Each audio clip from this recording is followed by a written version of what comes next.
Halo semua, kesayangan Tuhan. Semoga semua baik-baik aja ya hari ini. Hari ini kita sama-sama mau melanjutkan lagi dalam pembacaan di Yohanes yang ke pasal ke-13 ayat 21 sampai ke ayat yang ke-34. Ayo kita doa dulu ya. Bapa Surgawi, Engkau sungguh ada. Engkau ada saat ini bersama-sama dengan kami melalui Roh Kudus-Mu. Kami mohon tuntunan-Mu saat ini dalam pembacaan firman-Mu. Biar kami boleh mengerti akan kehendak-Mu lebih lagi dari kemarin. Kami mau serahkan hidup kami hari ini ke dalam tangan-Mu Bapa. Sebab Engkaulah Tuhan dan Raja kami. Biar saat ini kehendak-Mu yang jadi Tuhan. Amin. Oke. Ayat yang ke-21. Setelah Yesus berkata demikian, ia sangat terharu lalu bersaksi, "Aku berkata kepadamu, sesungguhnya seorang di antara kamu akan menyerahkan aku." Murid-murid itu memandang seorang kepada yang lain. Mereka ragu-ragu siapa yang dimaksudkannya. Seorang di antara murid Yesus, yaitu murid yang dikasihinya, bersandar dekat kepadanya di sebelah kanannya. Kepada murid itu Simon Petrus memberi isyarat dan berkata, "Tanyalah siapa yang dimaksudkannya." Murid yang duduk dekat Yesus itu berpaling dan berkata kepadanya, "Tuhan, siapakah itu?" Jawab Yesus, "Dialah itu yang kepadanya aku akan memberikan roti sesudah aku mencelupkannya." Sesudah berkata demikian, ia mengambil roti, mencelupkannya dan memberikannya kepada Yudas, anak Simon Iskariot. Dan sesudah Yudas menerima roti itu, ia kerasukan iblis. Maka Yesus berkata kepadanya, "Apa yang hendak kau perbuat, perbuatlah dengan segera." Tetapi tidak ada seorang pun dari antara mereka yang duduk makan itu mengerti apa maksud Yesus mengatakan itu kepada Yudas. Karena Yudas memegang kas, ada yang menyangka bahwa Yesus menyuruh dia membeli apa-apa yang perlu untuk perayaan itu, atau memberi apa-apa kepada orang miskin. Yudas menerima roti itu lalu segera pergi.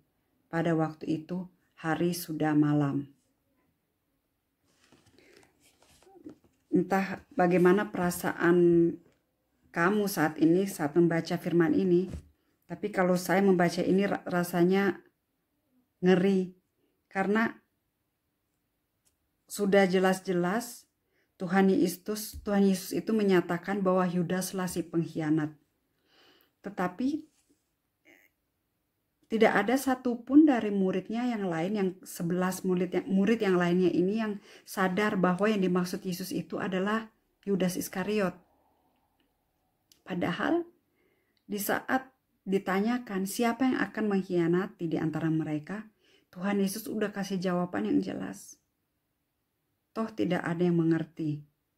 Sepertinya kayaknya mata mereka itu kayak diburamkan atau bagaimana sehingga mereka itu nggak mengerti seperti yang dikatakan tadi.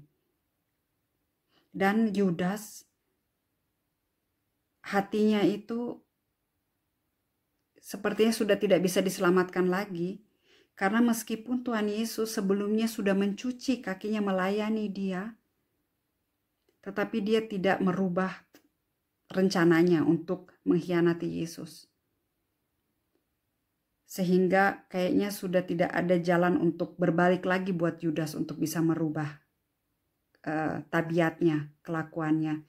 Karena sebelumnya juga dikatakan bahwa di saat wanita si Maria mencuci kaki Yesus dengan minyak wangi, itu kan Yudas yang mengatakan bahwa untuk apa membuang-buang minyak wangi yang mahal seperti itu.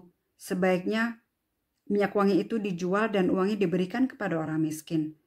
Tapi sebenarnya maksudnya dia itu bukan untuk diberikan kepada orang miskin, tetapi supaya dia bisa lebih banyak lagi mengambil uang kas, bukan mengambil untuk diberikan kepada orang miskin, tetapi ya dia curi uang kas untuk dipakai sendiri gitu. Ya, jadi hatinya Yudas itu memang sepertinya nggak bisa lagi dirubah dengan cara apapun oleh Tuhan Yesus. Ya, jadi meskipun Tuhan Yesus sudah menyatakan kasihnya kepada dia, menyatakan pelayanannya sampai kakinya dicuci secara langsung dengan tangannya Yesus sendiri, toh dia tetap mengkhianati. Ya, jadi itu alasannya kenapa saya bilang ngeri. Oke, lanjut ke ayat yang 31. Sesudah Yudas pergi, berkatalah Yesus, "Sekarang anak manusia dipermuliakan dan Allah dipermuliakan di dalam dia. Jikalau Allah dipermuliakan di dalam dia, Allah akan mempermuliakan dia juga di dalam dirinya." Di dalam dirinya Yesus maksudnya. "Dan akan mempermuliakan dia dengan segera. Hai anak-anakku, hanya seketika saja lagi aku ada bersamamu. Kamu akan mencari aku, dan seperti yang telah kukatakan kepada orang-orang Yahudi, ke tempat aku pergi tidak mungkin kamu datang. Demikian pula aku mengatakannya sekarang juga kepadamu. Aku memberikan perintah baru kepada kamu, yaitu supaya kamu saling mengasihi. Sama seperti aku telah mengasihi kamu, demikian pula kamu harus saling mengasihi. Dengan demikian, semua orang akan tahu bahwa kamu adalah murid-muridku, yaitu jikalau kamu saling mengasihi." Ya, jadi di ayat yang ke-34 saya mau fokus di sini hari ini. Tuhan Yesus bilang, "Aku memberikan perintah baru, yaitu supaya kamu saling mengasihi." Ya, jadi Tuhan Yesus itu bilang kepada murid-muridnya. Ya, jadi karena sebentar lagi dia akan disiksa dan disalibkan, jadi murid-muridnya itu akan ditinggal. Dan ini adalah salah satu perintah Tuhan Yesus yang terakhir untuk murid-muridnya, yaitu untuk saling mengasihi. Karena itu adalah satu-satunya jalan di mana semua orang akan tahu bahwa mereka itu adalah murid-muridnya Yesus. Tandanya adalah dengan mereka saling mengasihi satu dengan yang lain. Dan ini adalah juga pesan Yesus untuk kita hari ini sebagai murid-muridnya, pengikut-pengikutnya. Dia bilang hari ini juga kepada kita, "Hai kalian semua, saling mengasihilah satu dengan yang lain. Karena dengan begitu,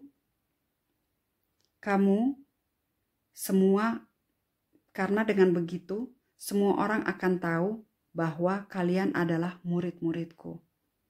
Jadi jangan hanya dengan perkataan, ya, jadi mau bilang, "Ya, aku percaya Yesus, aku pergi ke gereja setiap hari Minggu, aku pelayanan setiap hari Minggu di mimbar, atau aku khotbah, atau aku setiap hari Jumat dan Rabu aku pergi ke persekutuan, aku memimpin persekutuan."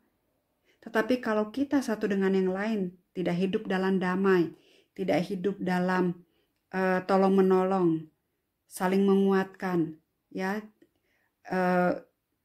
orang Kristen saling menjatuhkan satu dengan yang lain, itu tidak menunjukkan bahwa kita ini adalah murid-murid Yesus. Dan orang-orang yang melihat tingkah laku kita, mereka pikir, ngapain saya mau jadi seperti mereka? Hidupnya mereka itu tidak ada damai, saling menjelekkan, saling menjatuhkan, sombong, membanggakan diri sendiri satu dengan yang lain. Jadi mari kita belajar dari Tuhan Yesus, kita contohi cara kehidupannya dia, bagaimana dia mengasihi murid-muridnya. Karena dia bilang, "Kasihilah satu dengan yang lain seperti aku telah mengasihi kalian." Jadi bagaimana Tuhan Yesus telah mengasihi kamu, telah mengasihi saya, begitu pula kita mengasihi satu dengan yang lain. Mari kita sama-sama pikirkan bagaimana cara Tuhan selama ini mengasihi kita. Dia telah mengampuni seluruh dosa-dosa kita. Dia telah memberikan kita selalu kesempatan untuk memulai baru di dalam kehidupan kita, meskipun kita mengulang kesalahan yang sama, tetapi dia terus kalau kita datang kepadanya meminta ampun, dia mengampuni kita. Apakah kita juga akan mengampuni saudara kita yang berulang-ulang kali membuat kesalahan kepada kita? Seperti Tuhan Yesus katakan, ampunilah seperti aku telah mengampuni kalian. Oke, sampai di sini hari ini.